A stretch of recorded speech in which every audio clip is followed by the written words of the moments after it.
Hey everyone, Kyle once again, and welcome back to part 2 of my review of Westworld. Classic science fiction film that I really do enjoy, you know.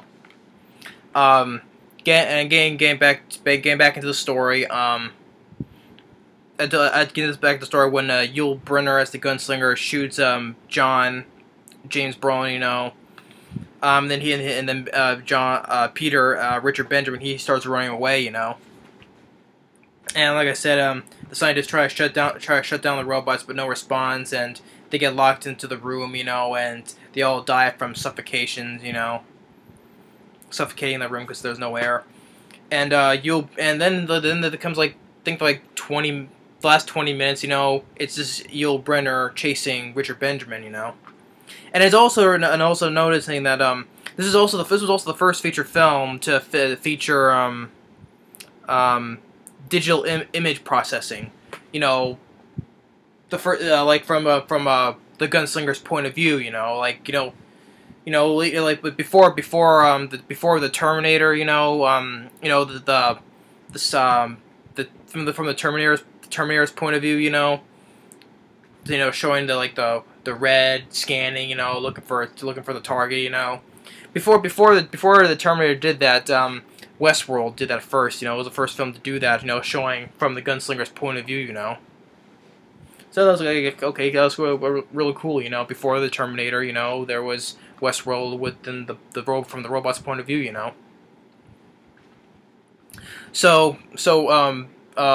Peter, Richard Benjamin, he's getting chased on horseback through the desert, you know, and finds one of the workers there, you know, tells him where the control rooms are, but then he goes away. Then the worker he gets shot by the gunslinger, and also but it's not only happening in Westworld, but it's happening in all the other worlds as well, where all the tourists are getting killed by the other robots, you know, like in the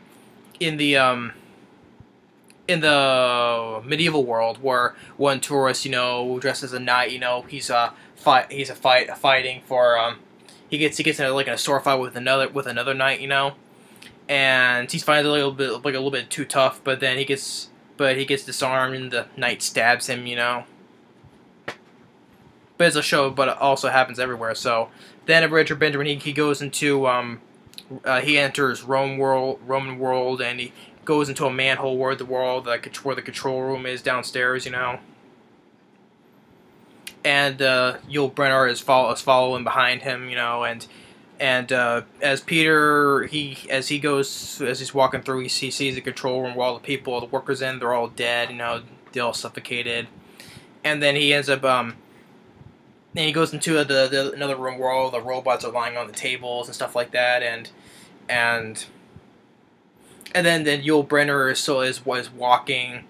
You know, I always thought even in the trailer. I don't know if it's just me though, but in the trailer, you know, how Yul Brynner is down there in the basement, and he's just walking towards the lights, you know, from the lights right above him, you know, going shining on him on and off. You know, I always thought that was a kind of also like a, I wouldn't say creepy scene, I wouldn't say that, but just how the way, you know, he was walking under the ground on the tunnel where all the lights are shining off and on, you know, like in the trailer where it shows the title Westworld, you know. Maybe it's just me though, but I don't know. I don't know why I thought I like that scene there. I don't know. This is me though, but so I like the idea where Richard Benjamin fooled the gunslinger by lying, acting like a robot, one of the robots on the table, you know, and he goes and throws acid on his face and it's burning his face, you know, but I think it messed him up a little bit. I think with the side or something, you know, I forget.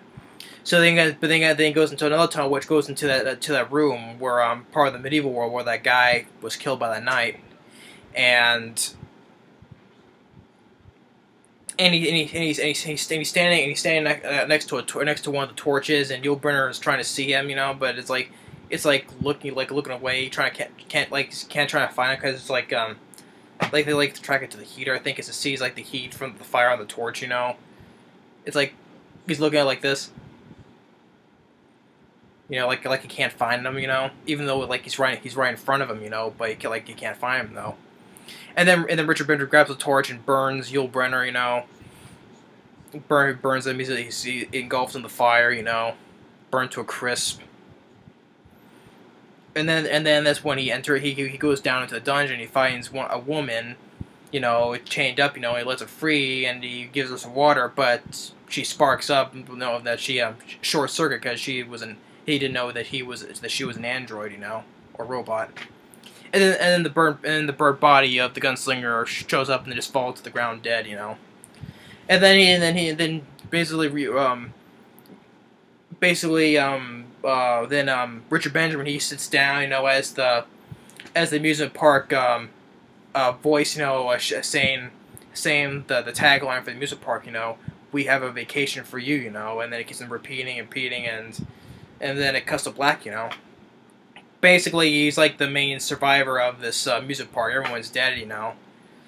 So I'm not sure about what happened to Dick Van Patten. You know, I probably assume he's dead, you know, because he was never seen again, you know. But it's basically like Richard Benjamin. He's basically the main survivor, you know. Pardon me. So yeah, I enjoy Westworld. I'd say it was a good classic science fiction film from the '70s, you know. Especially when Michael Crichton he wrote it and directed it. He did a really good job directing this film, you know. The cast did a good job. Yul Brynner, I really enjoyed him as the gunslinger, you know, especially with those creepy silver eyes, you know. Richard Benjamin, he did a good job as well, and as did James Brolin. Even Richard Benjamin, he not only does he act, but he's also a director as well. You know, he directed the Money Pit with Tom Hanks. I know that for sure. You know, he directed that film, and he directed a couple films that were not that good as well, though. But he also directed Milk Money with Ed Harris. I think so. But he did a good job as the character Peter. You know, he did a good job. You know, like I said, Yul Brynner and James Brolin, they also did a good job as well. I liked how the atmosphere looked, looking like it was like a futuristic film, you know, and how the amusement park, you know. So yeah, and then the film was a pretty success, you know, as well. For what I'm reading, you know, it has like $1,250,000 budget, you know, and made like $10 million all time, but including $4 million was in rentals, I think, you know, like video rentals, I think.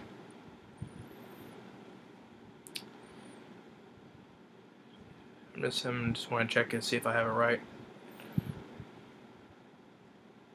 Yeah, $4 million in rentals, yeah.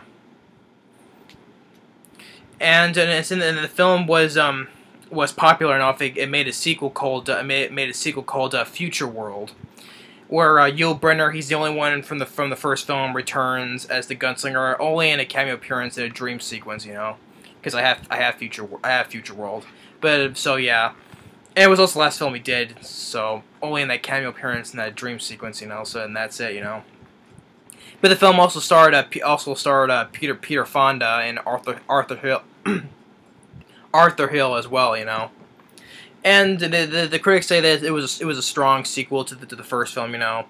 And the Future World, I would say, you know, still the same good effects, you know, as the first film, you know, like taking the face off, you know, looking inside of it, you know. But also I think it was also the plot, like, you know, how robots want to make replicas of other people, you know, like, you know, making replicas of the original people and having the original person being like destroyed or something like that, you know. Well, I'm not entirely sure on Future World, you know. Do I like? I think, well, after I don't know. I probably won't review it because I think it's like that complicated. For some reason, it feels complicated to me. I'll have to review that one. But Westworld is the best, you know. Westworld, I would say, is definitely better than the sequel, you know. And also real enough, it starred also a TV show called Beyond Westworld, and it only lasted 3 episodes, and that's it, you know. It was canceled after that, you know. So yeah, it was popping up to get a sequel and a short-lived TV show that lasted only 3 episodes, and that was it. And now while else I'm reading, they're trying to make a remake of Westworld, you know, where it was supposed to star Arnold Schwarzenegger, you know, as along with I thought it was with Sylvester Stallone or Bruce Willis, I forget though, but they're still having no plans for still making it, which there's no need to remake this. I mean, come on, you know. I keep on saying again about remakes. You know, there's no need to, you know. For films like this of its time, come on, there's no need to keep remaking stuff like that, you know. Which I know everything nowadays has to be remade, everything now, you know.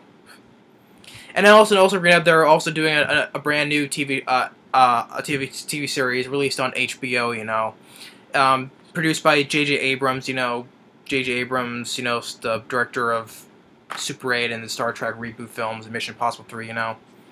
He's producing it, and it's supposed to star Anthony Hopkins and James Marsden, Jeffrey Wright, Evan Rachel Wood, and Thandie Newton, and Ed Harris as well.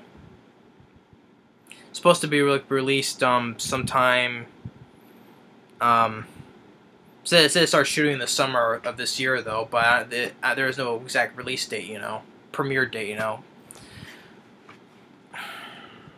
Maybe I'll give that show a look, you know, see how, because you know the original the series from the '80s only lasted 3 episodes, you know, so try to redo it again, you know, I'm not sure, you know, but the first film, Westworld, I give it like 2 thumbs up, you know.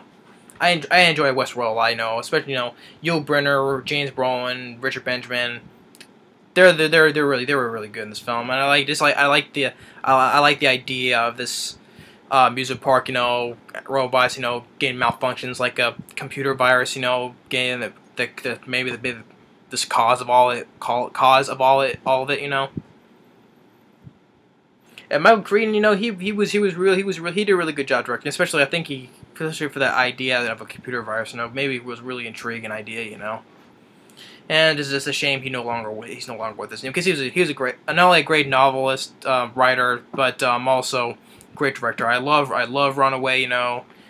Even though I haven't seen the Great Train Robbery, you know, I still haven't seen the film. But this film and Westworld, you know, I would say this is 2 best films, you know, that he's made, you know.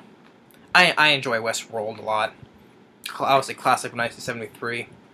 And I also enjoy that tagline there. Boy, do we have a vacation for you, you know.